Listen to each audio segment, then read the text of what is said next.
अस्सलाम वालेकुम जी दोस्तों, ਇਹ ਸਾਡੇ बड़े प्यारे जाने जिगर ने ते BM मोटर के चीफ एग्जैक्टिव ते डायरैक्टर MD मैनेजिंग डायरैक्टर सब कुछ ही ने।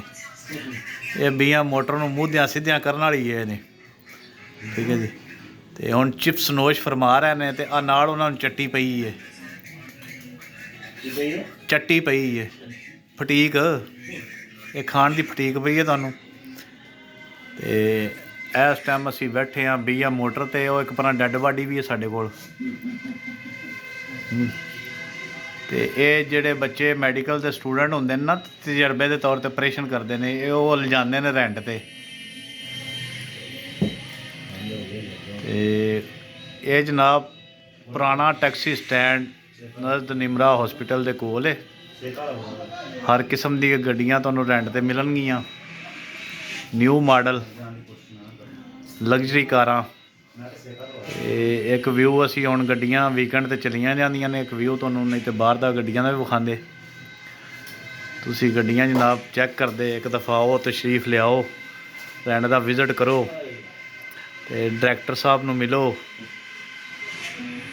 ते तुहानूं मज़ा आएगा, पता चलेगा कि जनाब BM मोटर दा एक नां है। ये भी असीं देना अला भैया।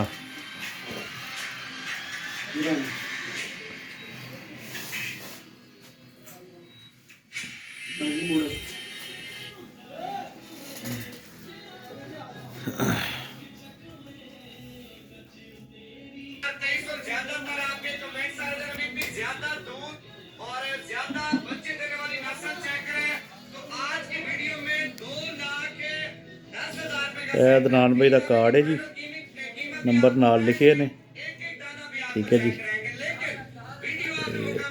तुहानूं गड्डी की जरूरत होए तो रबता करो इन्हां नंबरां ते।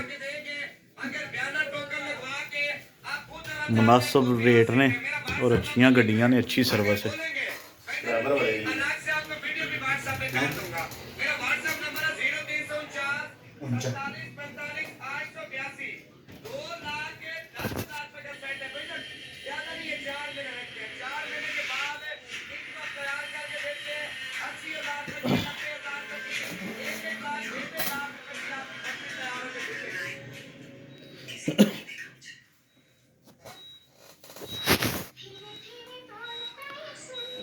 सागर कितने गया है?